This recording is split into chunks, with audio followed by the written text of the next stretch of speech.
Arcadia, a land nestled in the heart of the Peloponnesus Peninsula, was once a paradise on earth.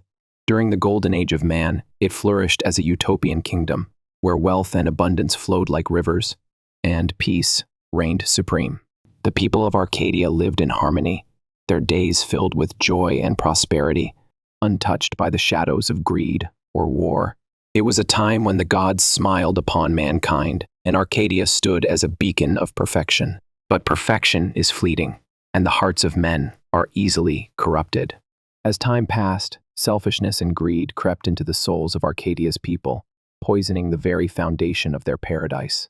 The once splendid kingdom began to crumble, its golden fields tarnished by the weight of human folly. The laughter that once echoed through the valleys was replaced by whispers of discontent, and the peace that had defined Arcadia dissolved into chaos. The gods, disheartened by mankind's descent, turned their gaze away, leaving Arcadia to its fate. What was once a land of dreams became a shadow of its former self, a tragic reminder of what happens when the purity of a golden age is consumed by the darkness of human greed. Amid the ruins of Arcadia's former glory, a new king rose to power, Lycaon, a man once dismissed as uncivilized and cruel. Yet, beneath his rough exterior burned an unyielding determination to restore the splendor of Arcadia's golden years. The people, desperate for hope, rallied behind him, believing he was the one destined to lead them back to prosperity. Lycaon, aware of the enormity of his task, knew that no mortal effort alone could revive the kingdom. He needed the favor of the gods. With unwavering resolve, Lycaon ordered the construction of a magnificent temple dedicated to Zeus, the supreme god of Olympus. The temple, a towering marvel of devotion, stood as a testament to the king's ambition and faith. When the final stone was laid, Zeus, pleased by this act of reverence, turned his gaze back to Arcadia. The blessings of the gods began to flow once more, and the land showed signs of revival. Crops flourished, and the people's spirits lifted. But as Arcadia began to heal, Lycaon's obsession with divine favor grew. The king, once hailed as a savior, became consumed by his desire to please the gods.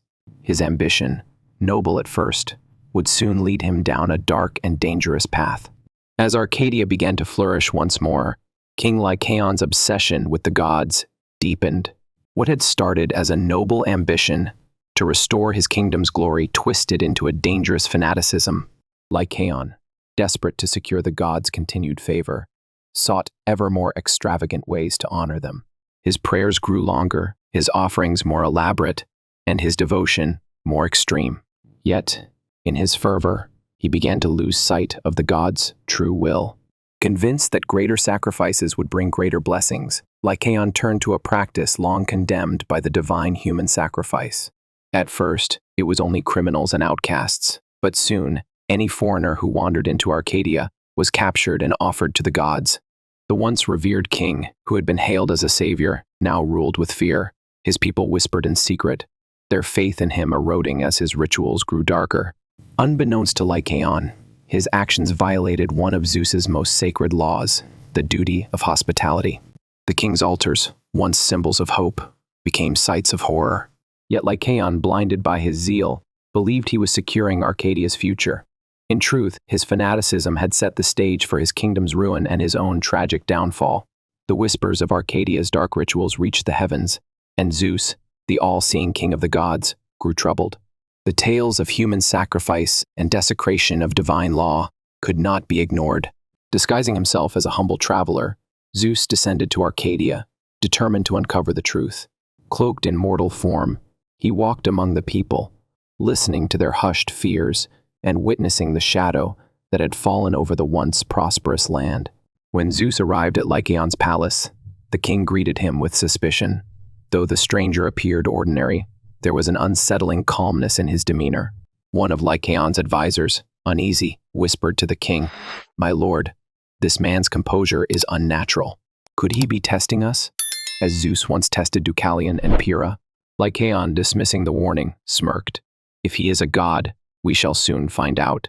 To test his guest, Lycaon ordered a grand banquet in his honor. But beneath the lavish display of hospitality lay a sinister plan. The main dish would be the flesh of a slave, served to the stranger as a cruel test of his divinity.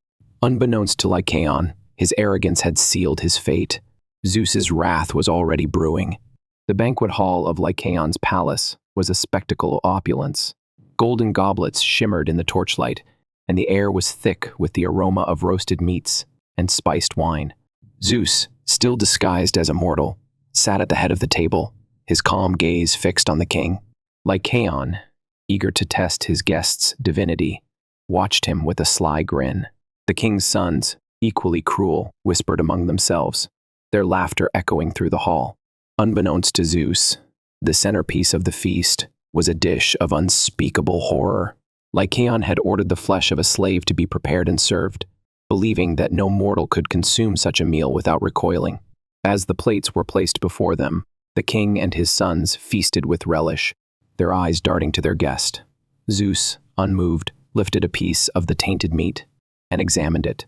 The room fell silent, the tension thick as a storm cloud. Suddenly, Zeus rose, his mortal guise dissolving in a flash of divine fury.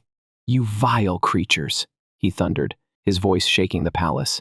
"You have defiled the sacred laws of the gods with your heinous acts. For this, you shall pay dearly." The hall erupted in chaos as Zeus's wrath descended.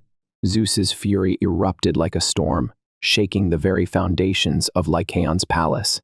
The golden goblets toppled, the torches flickered, and the air grew heavy with divine wrath. Lycaon and his sons froze in terror as the god's true form blazed before them, his eyes burning with righteous anger. "You have mocked the gods," Zeus roared, his voice echoing like thunder. "You have twisted devotion into sacrilege and defiled the sacred laws of hospitality. For this, you shall suffer a fate worse than death." Before Lycaon could plead for mercy, Zeus raised his hand, and a blinding light engulfed the room. The king's body convulsed, his cries of agony turning into guttural growls. His limbs twisted and contorted, his hands sprouting claws, his face elongating into a snarling muzzle. His sons screamed as they fled, but Zeus's punishment was swift. None would escape his wrath. When the light faded, Lycaon was no longer a man. He'd become a monstrous half-wolf, cursed to roam the wilderness. His howls echoed through the night, a chilling reminder of his fall from grace. On full moons, his cries pierced the silence, a haunting lament for the king who dared defy the gods and paid the ultimate price.